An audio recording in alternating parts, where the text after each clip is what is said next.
J'ai une théorie, pourtant je regarde pas One Piece, mais j'ai une théorie sur le One Piece, les mecs. Vous voulez savoir ma théorie sur One Piece ou pas? Mais déjà, pour comprendre ma théorie sur One Piece, faut connaître un truc qui s'appelle Lucas. Donc Lucas, c'est le nom donné au...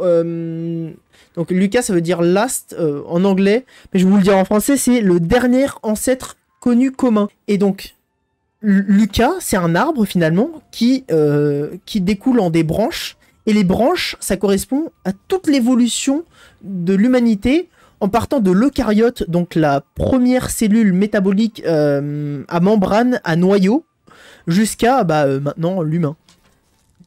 Et donc, le One Piece, pour moi, c'est un truc comme ça. Pourquoi ?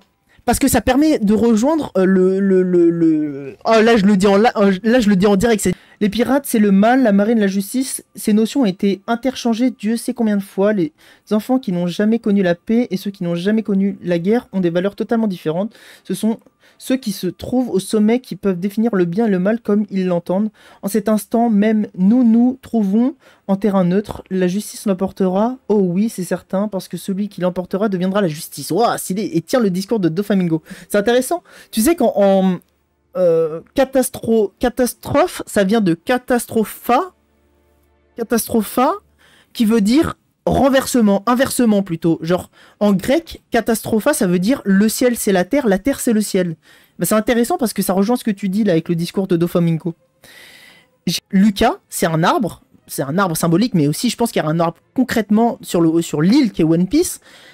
Et sur cet arbre, il y aura un fruit, notamment, ça sera en référence au fruit défendu. Donc, ça sera pas un fruit défendu, ça sera le fruit de la connaissance. Et le fait que Robin puisse obtenir ce fruit-là, et ben ça lui donnera la connaissance du siècle oublié. Ah, c'est ça, Oda, mec, il a dit que ça allait pas être un truc sur l'amour, l'amitié. Les gars, s'il fait un truc comme ça, c'est pas un truc de malade. Imaginez, c'est ça le One Piece. C'est trop rapide. Donc oui, donc le fait qu'elle mange le fruit défendu, enfin le fruit de la connaissance, ça lui donnera le siècle oublié, ça lui donnera la connaissance du siècle oublié. Et Brook, c'est quoi son truc? Donc, chacun a son objectif. Luffy, c'est d'avoir ramené tout le monde à son objectif, ce qui le rendra le plus grand des pirates, parce que finalement un pirate n'est rien sans son équipage.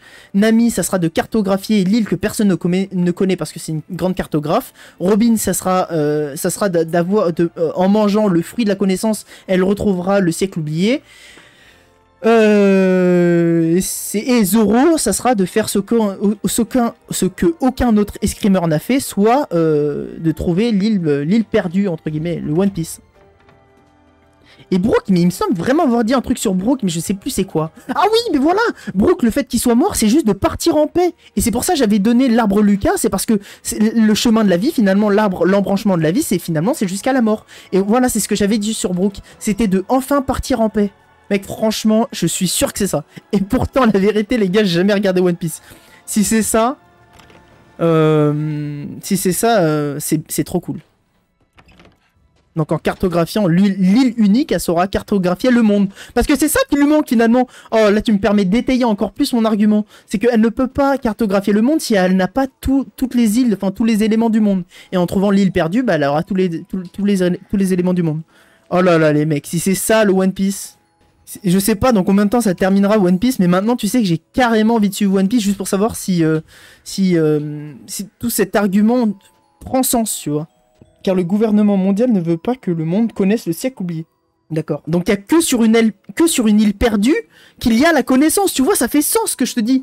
C'est comme dans Harry Potter. Dans Harry Potter, quand Harry il cherche le diadème perdu de Rowena Serdaigle, il doit parler à quelqu'un de mort, parce que toutes les personnes vivantes considèrent ce diadème comme perdu. Donc là, comme c'est un siècle oublié qui a été écrasé par la politique, par le monde de la politique, le fait que le savoir se trouve sur une île, mais les mecs, franchement, il y a moyen là. Il y a moyen, il y a moyen.